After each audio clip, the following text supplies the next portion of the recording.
platform that will definitely make your chemistry your chemistry. बघा last part मध्ये पण एन्थाल्पीज बघितली, लास्ट पार्ट मध्ये सुद्धा एन्थाल्पीज बघितली आणि आज पण आपण एन्थाल्पीज बघणार आहे. मग डिफरन्स काय होता मी प्रत्येक व्हिडिओच्या स्टार्टला आधी डिफरन्स सांगते जेणेकरून कन्फ्युजन व्हायला नको. सो पहिलं जे तुम्ही बघितली जी काही एन्थाल्पी होती ती होती फेज ट्रान्झिशन.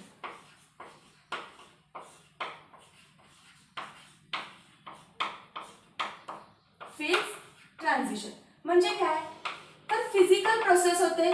सॉलिडचं लिक्विड करणं असेल किंवा लिक्विडचं मग गॅस करणं असेल किंवा सॉलिडचं डायरेक्ट गॅस करणं असेल. सो ही फिजिकल प्रोसेस आहे. काही केमिकल्स इन्व्हॉल्व आहेत का, काही एलिमेंट्स इन्व्हॉल्व आहेत का, नाही.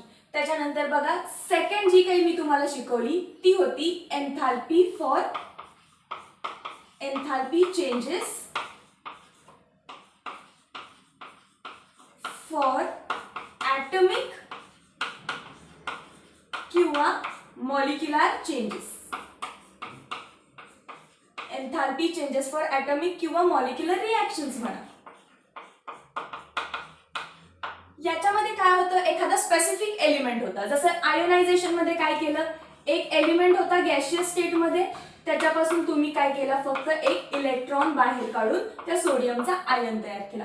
इथे सुद्धा केमिकल रिॲक्शन झाली आहे का म्हणजे रिॲक्टंट मिक्स होऊन प्रोडक्ट बनलाय नवीन असं काही झालंय का नाही. सो ही एक प्रोसेस तर आहे बट प्रॉपर एक केमिकल रिॲक्शन नाहीये. आणखी काय केलं बघा तुम्ही सोडियम क्लोराईड त्याच्या सॉलिड स्टेट मध्ये होता त्याला सोल्युशन केलं ॲक्वियस फॉर्म मध्ये टाकून NaCl ॲक्वियस केलं आणि याच्या वेळीची जी एन्थाल्पी होती त्याला तुम्ही डेल्टा सोल्युशन एन्थाल्पी असं म्हटला जी काही तुमची व्हॅल्यू आली असेल ती. ही पण प्रोसेस बघा ही केमिकल रिॲक्शन झाली आहे का नाही झालेली कारण सोडियम क्लोराईड तुमचा रिॲक्टंट आहे प्रोडक्ट पण सोडियम क्लोराईड आहे. फक्त काय झालंय सॉलिडचा ॲक्वियस झालाय प्रोसेस झाली आहे पण ती केमिकल रिॲक्शन केमिकल प्रोसेस नाहीये. सो आज मी जे काय शिकवणार आहे ते आपण रिॲक्शन साठी बघायचंय. स्टार्ट करायचं. सो पहिलीच हेडिंग द्या enthalpy changes for the reaction. मग एखादी रिॲक्शन जनरल मध्ये कन्सिडर करू आपण जसं की AA plus BB gives CC plus DB. म्हणजे काय रे तर A आणि B तुमचा रिॲक्टंट आहे काहीतरी केमिकल प्रोसेस झाली आणि कन्वर्ट कशामध्ये झालाय C आणि D मध्ये. जर या केमिकल रिॲक्शन्सच्या वेळी काय हीट चेंजेस झाले हीट आली आहे का हीट बाहेर गेली आहे हे हीट चेंजेसचा स्टडी करणं म्हणजेच एन्थाल्पीचा स्टडी करणं. आणि रिॲक्शन असल्यामुळे आता तुम्ही काय लिहिणार डेल्टा एन्थाल्पी बट कोणासाठी रिॲक्शन साठी म्हणून बेसला आता तुम्ही स्मॉल r लिहिणार. बरोबर आहे का. जेव्हा आयोनायझेशन केलं तेव्हा डेल्टा एन्थाल्पी बेसला आयन लिहिलेलं. सोल्युशन केलं तेव्हा डेल्टा एन्थाल्पी बेसला सोल्युशन लिहिलेलं. खूप सारे प्रोसेसेस बघितले तुम्ही fusion condensation. Similarly delta enthalpy आणि फक्त रिॲक्शन असल्यामुळे आता बेसला तुम्ही काय लिहिणार आहे r लिहिणार आहे. मग बघा एखाद्या केमिकल रिॲक्शन साठी एन्थाल्पी चेंज काढायचा कसा असतो तर याचा फॉर्म्युला आहे एक समेशन ऑफ ही साइन समेशनची असते. सम म्हणजे काय ऍड करत जायचं. काय ऍड करायचंय enthalpies of product minus summation of enthalpies of reactant. हा फक्त फॉर्म्युला लक्षात ठेवा. पूर्ण तुमचे जेवढे काही न्यूमरिकल्स आहेत एन्थाल्पीवरचे सगळे सॉल्व्ह होऊन जातील.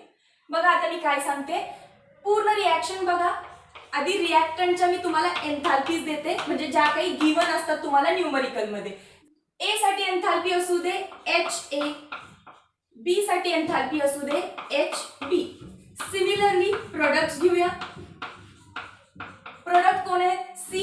सो एन्थाल्पी C साठी असू दे HC आणि D प्रोडक्ट साठी असू दे HB. आणि बाकी हे A B C D काय आहेत. A म्हणजे स्मॉल a काय आहे कोइफिशियंट आहे A चा म्हणजे स्टॅइशियोमेट्री आहे number of moles of A. B म्हणजे number of moles of B.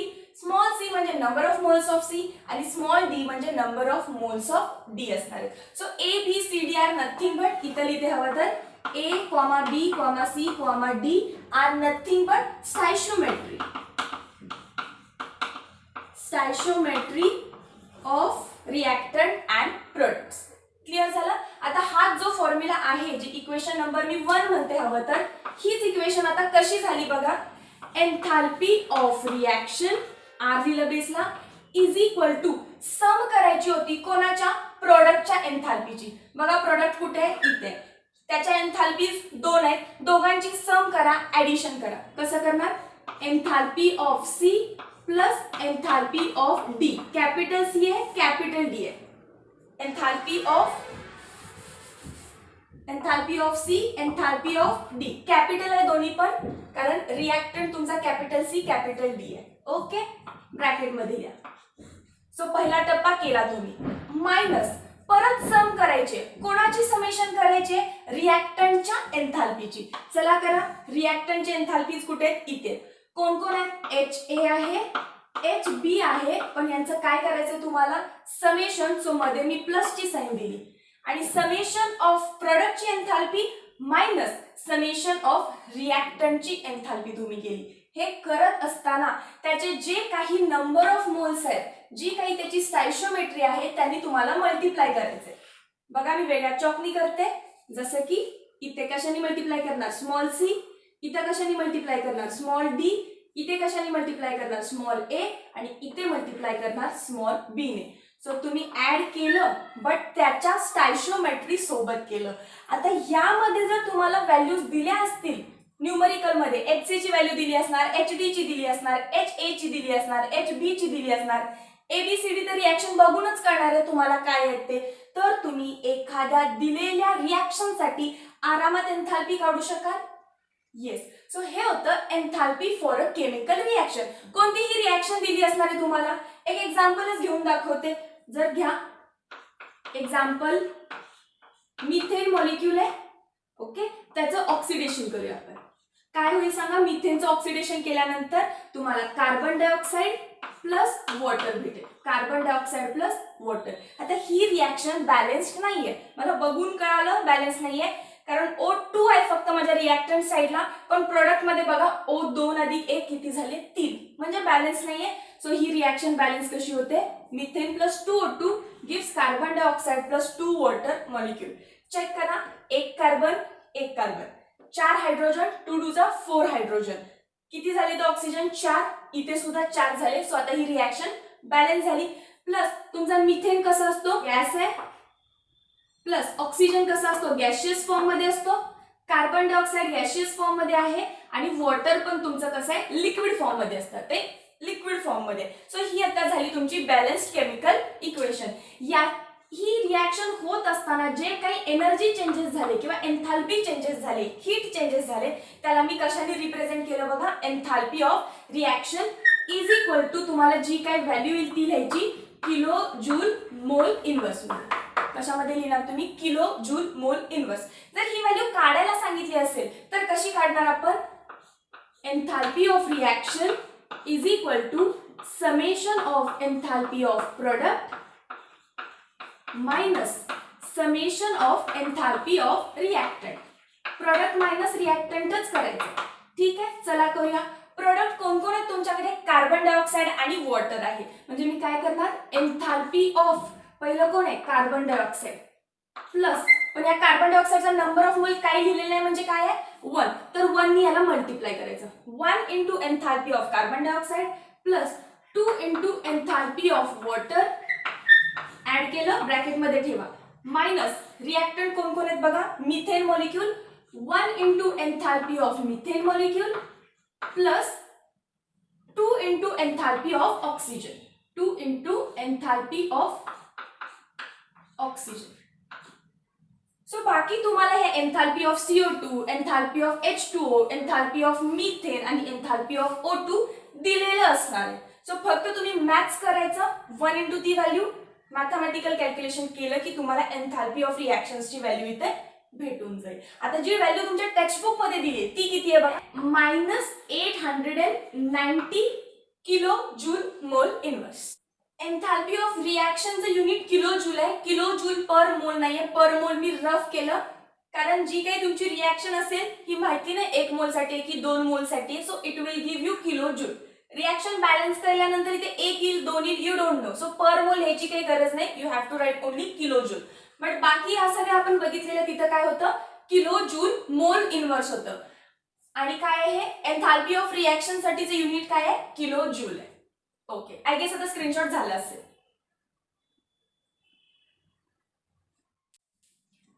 Okay खरं तर आपण न्यूमरिकल बघायचं होतं बट न्यूमरिकल साठी तुम्हाला दोन कन्सेप्ट अजून माहिती असणं गरजेचं आहे. सो त्याआधी आपण डिफाईन करूया एन्थाल्पी कशी काढायची. मी आता सांगितलं enthalpy of product minus enthalpy of reaction करायचे तुम्हाला आणि त्याचे काही नंबर ऑफ मोल्स असतील त्याने तुम्हाला मल्टिप्लाय करायचे. जसं की इथं परत दाखवायचं झालं तर मी काय करेन small c into enthalpy of C plus small d into enthalpy of product d. हे झालं प्रोडक्टचं समेशन मायनस काय करणार तुम्ही रिॲक्टंटची enthalpy multiplied with number of moles. So a into h a plus b into h b similar आहे हो. हे काय झालं तुमचं एन्थाल्पी ऑफ रिॲक्शन्स. सो ह्या इक्वेशनला बघून तुम्ही डिफाइन करायचं. बघा कसं लिहिलं मी enthalpy of a chemical reaction. हे केमिकल रिॲक्शन आहे याची enthalpy is defined as difference म्हणजे काय रे मायनस. सो डिफरन्स म्हणजे मायनस डिफरन्स बिटवीन कशाचा डिफरन्स आहे हो summation of enthalpies of product and that of reactant. Sum केली आपण प्रोडक्टची एन्थाल्पीच्या प्रोडक्टची enthalpy minus summation of enthalpy of reactant. So enthalpy of a chemical reaction is defined as difference between sum of enthalpies of product and that of reactant with each substance in its definite physical state. जसं मी तुम्हाला मिथेनचं example सांगितलं तेव्हा त्याचे gas आहे solid आहे liquid आहे हे तिथं लिहिलेलं. So in definite physical state and their amount म्हणजे त्याचे number of moles are given in a balanced chemical equation. Equation कोणती होती आपली मिथेनची. CH4 in its gaseous state react with oxygen in its gaseous state gives CO2 gas form मध्ये plus water liquid form मध्ये. आणि ही balance करायची equation कारण balance केल्याशिवाय तुम्ही पुढे हे सॉल्व्ह करू शकत नाही म्हणून लास्टच्या लाईन केलेली आहे. ती रिॲक्शन मध्ये डेफिनेट फिजिकल स्टेट पण मेन्शन असला पाहिजे आणि त्याचे नंबर ऑफ मोल्स त्या पर्टिक्युलर कोइफिशियंटनी मल्टिप्लाय असले पाहिजे in a balanced chemical equation. I guess आता क्लिअर असेल. ठीक आहे आता बघा जर तुम्ही ह्याची तुम्हाला आता व्हॅल्यू माहिती आहे की एन्थाल्पी ऑफ रिॲक्शन मी मगाशीच सांगितली किती होती 890 kilo joule 890 kilo joule minus 890 kilo joule. आता मला सांगा जर एन्थाल्पी तर निगेटिव्ह आहे असं दिसतंय याचा अर्थ ही प्रोसेस एंडोथर्मिक आहे की एक्झोथर्मिक आहे. सो तुम्ही मला सांगाल की जर एन्थाल्पीची व्हॅल्यू निगेटिव्ह असेल तर we conclude that the process is कोणती प्रोसेस असणार आहे ही एक्झोथर्मिक. या प्रोसेसनं हीट बाहेर टाकली. कसं कळालं मला तर बघा तुम्हाला माहितीये एन्थाल्पी ऑफ रिॲक्शन आपण कसं काढतो summation of enthalpy of product minus summation of enthalpy of reactant. आता एन्थाल्पीची व्हॅल्यू मला तर दिसतेय की निगेटिव्ह आली. कधी निगेटिव्ह येणार आहे तुमची व्हॅल्यू जेव्हा एन्थाल्पी ऑफ प्रोडक्ट छोटा आहे कोणापेक्षा एन्थाल्पी ऑफ रिॲक्टंट. बघा काय होणार जर एन्थाल्पी ऑफ प्रोडक्ट लहान आहे एन्थाल्पी ऑफ रिॲक्टंट मोठा आहे तर तुम्ही सबस्ट्रॅक्ट करून तुमचा आन्सर काय येणार याच्यामध्ये मायनस आन्सर येणार. सो एन्थाल्पी निगेटिव्ह कधी होते जेव्हा प्रोडक्टची एन्थाल्पी कमी असते रिॲक्टंटच्या एन्थाल्पीच्या वेळी. सो मी असंही कन्क्लूड करू शकते condition 1 when enthalpy of product is less than enthalpy of reactant the reaction is कशी असते ही रिॲक्शन it is exothermic. आणि उलट झालं तर काय कन्क्लूड करू शकतो कंडिशन 2 काय सांगू शकताय ते कळालंच असेल तुम्हाला. जर एन्थाल्पी ऑफ प्रोडक्ट जास्त झाली एन्थाल्पी ऑफ रिॲक्टंट पेक्षा प्रोडक्ट जास्त आहे रिॲक्टंट कमी आहे मायनस करा व्हॅल्यू पॉझिटिव्ह येईल then the reaction is endothermic. बरोबर आहे ना कारण डेल्टा एच तुमचा जो काही येणार तो पॉझिटिव्ह येणार.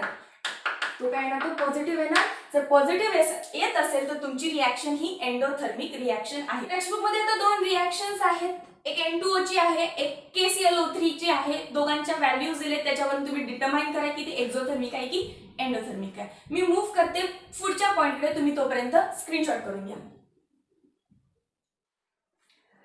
ठीक आहे. नेक्स्ट आपला पॉइंट आहे standard enthalpy of reaction.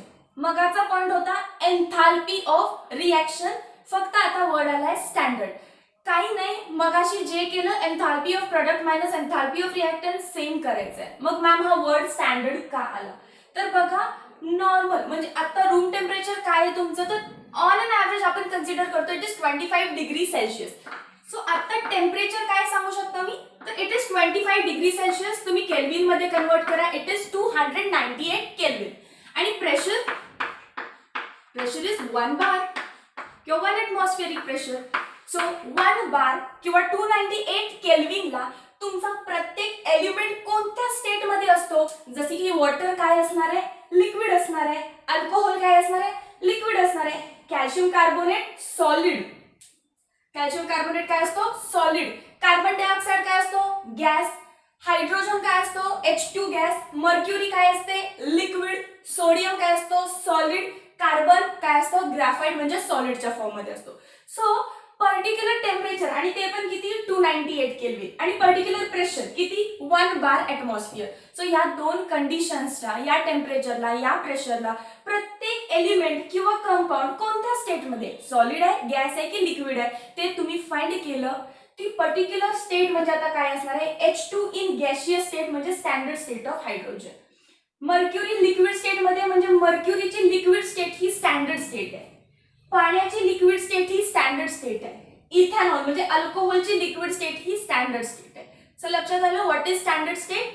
At temperature 298 kelvin and pressure 1 bar the state of particular element or compound is its standard state. ती त्याची स्टँडर्ड स्टेट आहे. आता मग जर तुम्ही रिॲक्शन लिहायला गेला, जसे की काय करूया आपण, परत मिथेनची रिॲक्शन कन्सिडर करा. What was methane, methane gas आहे, प्लस त्याच्यामध्ये तुम्ही 2 moles of oxygen gas use केल्यानंतर तुम्हाला कार्बन डायऑक्साइड गॅस प्लस वॉटरचे 2 मोल्स इन लिक्विड भेटले. बघा बरं, मिथेन गॅसच असतो, ऑक्सिजन गॅसच असतो, कार्बन डायऑक्साइड सुद्धा गॅस आहे आणि वॉटर लिक्विड फॉर्म मध्ये. सो हे याचे स्टँडर्ड स्टेट झाले. ही रिॲक्शन कशी झाली, आता स्टँडर्ड फॉर्म मध्ये झाली. सो स्टँडर्ड फॉर्म मध्ये काहीच नाही, सेम एन्थाल्पी ऑफ रिॲक्शनच्या वरती फक्त एक असा टेंगू द्यायचा, 0 द्यायचा. तो 0 काय रिप्रेझेंट करतो की ही रिॲक्शन जी झाली आहे याच्यामध्ये सगळे एलिमेंट्स त्याच्या स्टँडर्ड स्टेट मध्ये आहेत. So enthalpy of reaction in standard state फक्त आपण अशी रिप्रेझेंट केली. बाकी फॉर्म्युला तर तोच आहे, summation of enthalpy of product minus summation of enthalpy of reactant. Okay. So numerical येताना तुम्हाला काही फरक येणार नाही. एक तर विचारतील फाइंड एन्थाल्पी ऑफ रिॲक्शन किंवा विचारतील find standard enthalpy of reaction. जर स्टँडर्ड एन्थाल्पी विचारली तर तुम्हाला गिवन मध्ये प्रत्येकाची स्टँडर्ड एन्थाल्पी दिली जाईल. ओके, ठीक आहे. सो हा छोटासा सिंपलसा पॉइंट आहे. तर मी 2 रिॲक्शन तुमच्या टेक्स्टबुक मध्ये आहेत म्हटलेलं, मी स्वतःच लिहून घेतला. मला सांगा आता ही जी रिॲक्शन आहे ही सुद्धा स्टँडर्ड स्टेट मध्ये, ही पण स्टँडर्ड स्टेट मध्ये. सो तुम्ही डेल्टा RH लिहिलं किंवा नॉट लिहिलं तरी सुद्धा चालत असतो. It is not the big deal, answer सेमच येणार आहे. माझा क्वेश्चन काय आहे, या दोघांपैकी कोणती रिॲक्शन एक्झोथर्मिक आहे आणि कोणती रिॲक्शन एंडोथर्मिक आहे. बघा, पॉझिटिव्ह वाला एन्थाल्पी म्हणजे दिस प्रोसेस इज एंडोथर्मिक. जर एन्थाल्पी निगेटिव्ह आली तर प्रोसेस इज एक्झोथर्मिक. सो हे आता तुम्ही फाइंड करू शकताय कोणती प्रोसेस एक्झोथर्मिक आणि कोणती प्रोसेस एंडोथर्मिक आहे. आय गेस तुम्ही करू शकाल. आता एक लास्ट पॉइंट बघूया, थर्मोकेमिकल इक्वेशन म्हणजे काय असतं. त्यानंतर या तिघांना आपण काय करायचं, एकवटून एक न्यूमरिकल फक्त सॉल्व्ह करायचं. याचा स्क्रीनशॉट करून घ्या सगळ्यात पहिला. तर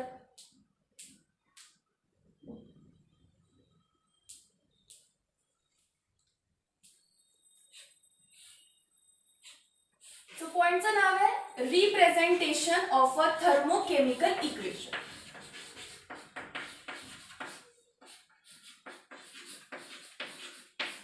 दहावीत आपल्याला एक चॅप्टर होता ना ज्याच्यामध्ये आपण केमिकल रिॲक्शनच्या रिप्रेझेंटेशन कशी करायची बघितली.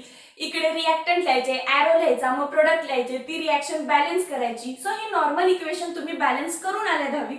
आज बघा तुम्ही थर्मोकेमिकल इक्वेशन कशी बॅलन्स करताय. जसं की मी तुम्हाला माहिती असणारच घेते, परत रिपीट करते. तीच reaction, methane molecule in presence of oxygen, काय झालं, carbon dioxide plus water.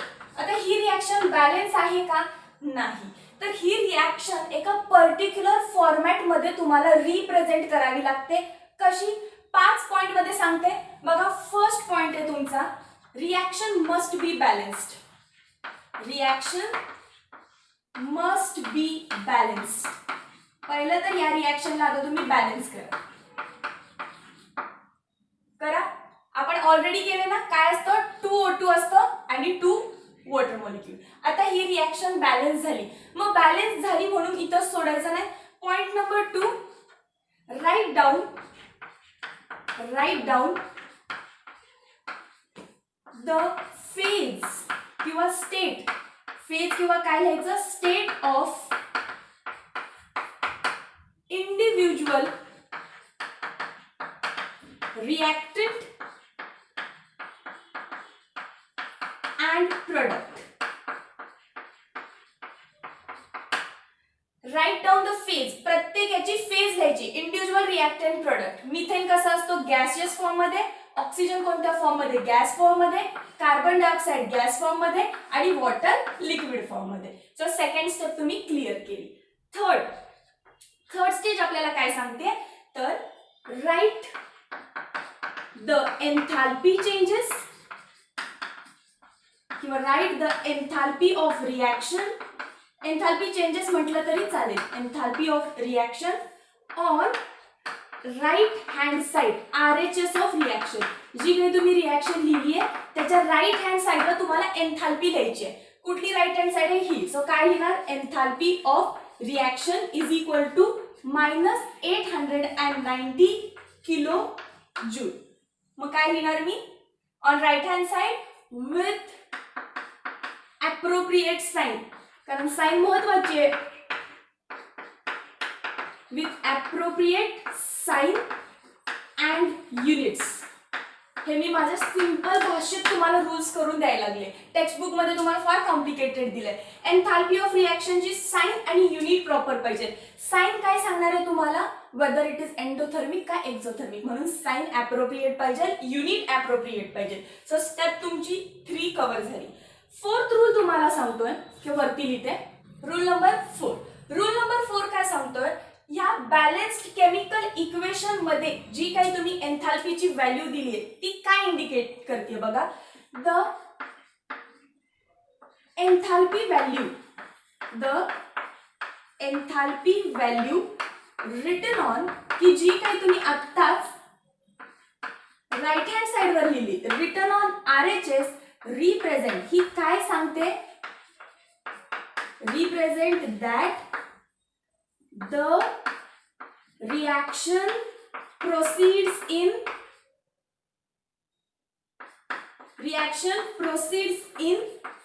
particular direction. म्हणजे काय बघा, बऱ्याच जणांना अजून अर्थ कळाला नसेल. ही रिॲक्शन फॉरवर्ड चालली आहे तेव्हा एन्थाल्पी चेंजेस तुमचे निगेटिव्ह आले. सो जेव्हा मी एन्थाल्पी लिहिली या राईट हँड साइडला, यानं हे सांगितलं जर ही रिॲक्शन अशी होत असेल, methane plus oxygen gives carbon dioxide and water, या डायरेक्शन मध्ये रिॲक्शन येत असेल तर तुमचे एन्थाल्पी चेंजेस काय आहेत? जे काही तुम्ही राईट हँड साइडला लिहिले ते तुमचे एन्थाल्पी चेंजेस आहेत. But if you reverse the reaction, रिॲक्शनला जर तुम्ही रिव्हर्स केलं, जसं की मी काय करते, carbon dioxide gas plus 2 molecules of water in gaseous form gives, उलट करू काय देतो आपल्याला? Methane, that is CH4 in gaseous form plus 2 moles of oxygen. But if you reverse the reaction, तर राईट हँड साइडला जे काही तुम्ही आता एन्थाल्पी लिहिणार त्याची साइन पण रिव्हर्स करायची. मायनस होती, काय करणार तुम्ही? Plus 890 kilo joule. But if you reverse the reaction, then त्यानंतर काय होतंय? then the magnitude of enthalpy, the magnitude of कोणाचे magnitude? reaction enthalpy किंवा enthalpy. the magnitude of enthalpy remains same. magnitude बदललं का? 890 आहे, 890च आहे. so remains same but sign is reversed. Sign is reverse. साइनला फक्त मी काय केलं, उलट केलं. कळालं? फोर्थ पॉईंट फक्त तुम्हाला एवढंच सांगितलं, राईट हँड साइडला जी काही तुम्ही एन्थाल्पीची व्हॅल्यू दिली आहे जसं की -890 ही काय सांगते की रिॲक्शन तुमची फॉरवर्ड डायरेक्शनला चालली आहे. But if you reverse the reaction, जर रिॲक्शनची डायरेक्शन तुम्ही उलटी केली तर मॅग्निट्यूड तोच ठेवायचा, फक्त साइन काय करायची, रिव्हर्स करायची. मायनस होती, मी साइन काय केली बघा, प्लस केली. Okay. And last and fifth point, आता इकडेच लिहिते, जागा नाहीये. लास्ट अँड फिफ्थ पॉइंट तुम्हाला सांगतोय, if you multiply or divide, if you multiply or divide, if you multiply or divide the balanced chemical equation, the balanced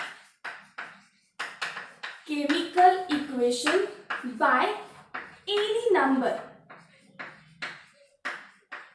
कुठल्याही नंबरनी जर तुम्ही या बॅलन्स केमिकल इक्वेशनला मल्टिप्लाय केलं, समजा 2 न मल्टिप्लाय केलं, काय होणार, 2 मिथेन, 4 ऑक्सिजन, 2 CO2, 4 वॉटर, तर तुम्ही त्या एन्थाल्पीच्या व्हॅल्यूला सुद्धा 2 न मल्टिप्लाय करायचं. So if you multiply or divide balance chemical equation by any number, then you have to किंवा you must, you have to multiply or divide by same number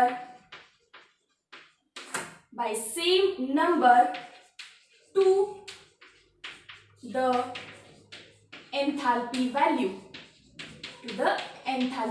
जी काही तुमची एन्थाल्पीची value आहे त्याला सुद्धा तुम्ही त्या नंबरनं मल्टिप्लाय करायचं. फॉर एक्झाम्पल या बॅलन्स केमिकल इक्वेशनला मी 2 न मल्टिप्लाय केलं, 2 न, तर माझी पूर्ण इक्वेशन काय होणार आहे सांगा, 2 मिथेन मॉलिक्यूल गॅसचे प्लस 4 ऑक्सिजन मॉलिक्यूल गॅसचे gives 2 CO2 gas plus 4 water molecule gas. तर एन्थाल्पी जी काही तुम्ही राईट हँड साइडला लिहिणार ती सुद्धा कशी होणार आहे, 2 × 890, that is 0, 18, so 1780 kilo joule. 2 न मल्टिप्लाय करून बघा, येस करेक्ट आहे. सो हे झाले 5 रूल. तर ही जी काही तुमची रिॲक्शन होती ती होती बॅलन्स केमिकल इक्वेशन. आणि एखादी थर्मोकेमिकल इक्वेशन रिप्रेझेंट करताना पहिले 3 पॉइंट लक्षात ठेवायचे, रिॲक्शन बॅलन्स पाहिजे, सेकंड त्याच्या बेसला ते कोणत्या फेज मध्ये आहे ते लिहिलं पाहिजे, थर्ड त्याच्या राईट हँड साइडला तुम्ही एन्थाल्पी लिहायची. ही एन्थाल्पी काय इंडिकेट करते की फॉरवर्ड डायरेक्शन मध्ये असे चेंजेस झालेत. जर तुम्ही रिव्हर्स केली रिॲक्शन तर व्हॅल्यू सेम ठेवायची 890, फक्त साइन चेंज केली, मायनसची प्लस होणार. आणि लास्टला काय सांगितलं, जर पूर्ण बॅलन्स केमिकल इक्वेशनला कुठल्याही नंबरनी जर तुम्ही मल्टिप्लाय केलं तर त्याच नंबरनी तुम्हाला तुमच्या एन्थाल्पीला सुद्धा मल्टिप्लाय करावं लागतं. So this was about balancing of a thermochemical equation. Screenshot करा सगळ्या रूल्सचे, त्यानंतर मी एक तुम्हाला एक्झाम्पल देते.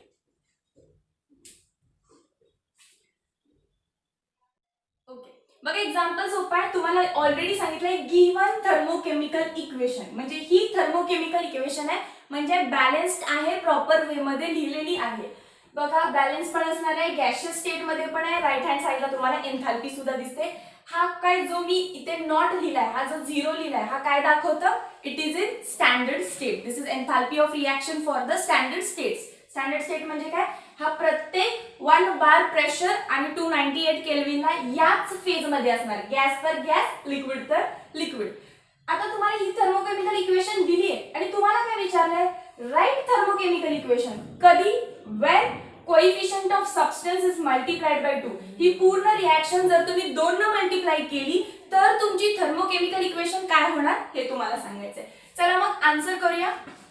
फर्स्ट आन्सर करा बघू, मल्टिप्लाय 2 नी काय होणार आहे, 2C2H2 in its gaseous state plus multiply करा, 5 होतं, 2 न मल्टिप्लाय केलं 10 होईल, 10 oxygen in gaseous state gives 2 आहे, 2 2 चा 4 होणार, carbon dioxide in its gaseous state plus 2 water molecules in liquid state. ठीक आहे, राईट हँड साइडला माझ्या जागा नाहीये म्हणून मी खाली लिहिते, तुम्ही राईट हँड साइडलाच लिहायचं. काय लिहिणार तुम्ही, enthalpy of reaction in its standard state. काय आहे व्हॅल्यू, अजून मी रिॲक्शन मायनस साइन चेंज होणार नाही, कारण फॉरवर्ड तर फॉरवर्डच डायरेक्शन ठेवली आहे. सो मायनस फक्त मला काय करायला लागणार, जी काही व्हॅल्यू होती माझी आधी 1300 त्याला सुद्धा मी कशाने मल्टिप्लाय करणार आहे, 2 नी मल्टिप्लाय करणार. सो मायनस साइन आहे तशी 13 2 चा 26, सो 2600 किलो जूल ही तुमची एन्थॅल्पी ऑफ रिॲक्शन आली. जर तुम्ही बॅलन्स केमिकल इक्वेशनला 2 न मल्टिप्लाय केलं. 2 10 4 2 बघा आहे का, राईट हँड साइडला तुम्हाला एन्थॅल्पी किती घ्यायला लागणार, फक्त -2600 किलो जूल. क्लिअर आहे? ओके. सो सेकंड कंडिशन काय सांगते बघा मला, write thermochemical equation when equation is reverse. आता रिव्हर्स करा इक्वेशनला, काय असणार आहे, 2CO2 गॅस प्लस वॉटर, कुठल्या स्टेट मध्ये, लिक्विड फॉर्म मध्ये. पुढे काय रिॲक्शन होणार आहे, C2H2 yes in gaseous state plus काय ऍड केलं तुम्ही त्याच्यामध्ये, वॉटर, 5 वॉटर. सो मी इक्वेशन जर रिव्हर्स करत असेल तर राईट हँड साइडला जी तुम्ही एन्थॅल्पी of reaction in its standard state लिहिणार आहे त्याची व्हॅल्यू तर तीच राहणार, बरोबर आहे ना, कारण कोएफिशियंट मल्टिप्लाय केलाय का अजून नाही. सो व्हॅल्यू तर 1300च राहणार, फक्त व्हॅल्यू इक्वेशन रिव्हर्स झाल्यामुळे व्हॅल्यू पण रिव्हर्स झाली. मायनस होती ती किती होणार आहे, प्लस 1300 किलो जूल. क्लिअर झालं? पहिल्या कंडिशन मध्ये direction same, so minus sign आहे तशी राहिली, बट तुम्ही 2 न मल्टिप्लाय केलेलं पूर्ण इक्वेशनला, म्हणून एन्थॅल्पीच्या व्हॅल्यूला पण 2 न मल्टिप्लाय केलं. दुसऱ्या कंडिशन मध्ये व्हॅल्यू सेम राहिली, कारण मल्टिप्लाय वगैरे काही चक्कर नव्हती, फक्त तुम्ही रिॲक्शन रिव्हर्स करायची होती. -1300चं काय होणार आता, फक्त +1300. सिंपल आहेत क्वेश्चन. सो असेच क्वेश्चन तुम्हाला एन्थॅल्पी ऑफ रिॲक्शन किंवा थर्मोकेमिकल रिॲक्शन्स वरती सॉल्व्ह करायचे आहेत. सो आणखीन काय टाइपचे न्यूमरिकल येऊ शकतात हे आपण बघायचं नेक्स्ट पार्ट मध्ये. जॉईन करा नेक्स्ट पार्ट मध्ये. Thank you so much.